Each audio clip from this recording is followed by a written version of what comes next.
पहाड़ था जहां पर वो रोज सुबह जाता। उस पहाड़ पर थोड़ी देर के लिए वो बैठता, फिर वापस आ जाता। तो रोज की तरह वो सुबह सुबह जा रहा था। पीछे से उसका छोटा सा बेटा आया। उसने आकर के उसका हाथ पकड़ लिया और कहा कि आज मैं भी आपके साथ चलूंगा। उसने पहले तो उसको थोड़ा सा समझाया और मना किया। कहा कि जो रास्ता है वो बहुत ही छोटा है और चढ़ाई बहुत ज्यादा है, तो तुम मेरे साथ नहीं चल पाओगे। लेकिन फिर जब उस बेटे ने जिद करी तो पिता मान गया।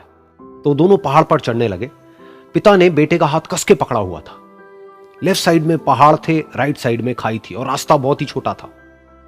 और वो पहाड़ की चोटी तक पहुंचने ही वाले थे, तभी रास्ते में एक बड़ा सा पत्थर आया। क्योंकि पिता उस रास्ते पर रोज आता था तो उसको पता था कि वहां पे पत्थर है, तो वो साइड से निकल गया। लेकिन जो बेटा था उसका ध्यान कहीं और था, तो उसका घुटना जा करके उस बड़े से पत्थर पर टकरा गया। तो फिर उस बच्चे के मुंह से एक चीख निकली,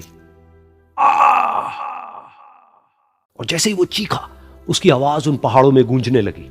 इससे पहले उस बच्चे ने कभी भी अपनी आवाज की गूंज नहीं सुनी थी, तो उसे समझ नहीं आया कि क्या हो रहा है। वो अंदर से थोड़ा सा घबरा गया।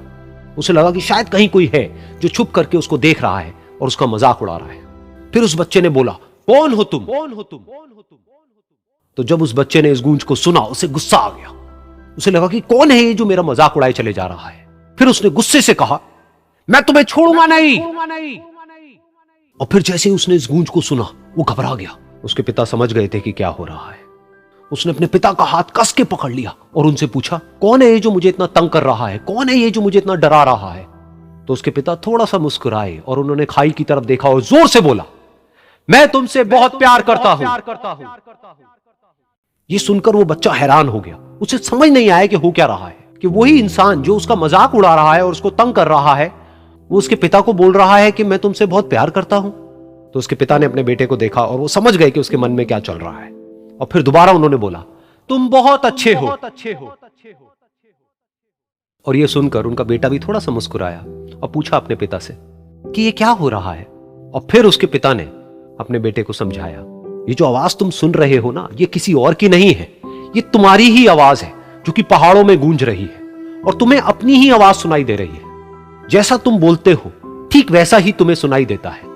अगर तुम गुस्से से कुछ कहोगे तो पलट करके जो आवाज आएगी उसमें भी गुस्सा होगा, लेकिन अगर तुम कुछ अच्छा कहोगे तो वो आवाज भी अच्छी होगी। बिल्कुल इसी तरह से हमारी जिंदगी में भी होता है।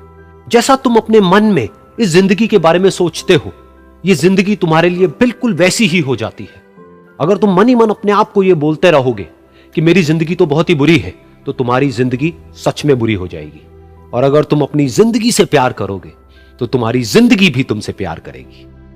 ये बात उस बच्चे के दिमाग में घर कर गई और फिर वो दोनों उस पहाड़ की चोटी पर गए। लेकिन बच्चे के दिमाग में यही बात घूम रही थी। और फिर वो बच्चा खिलखिला के हंसा और उसने अपने दोनों हाथ खोले और अपनी पूरी ताकत से बोला, मैं तुमसे बहुत प्यार करता हूं।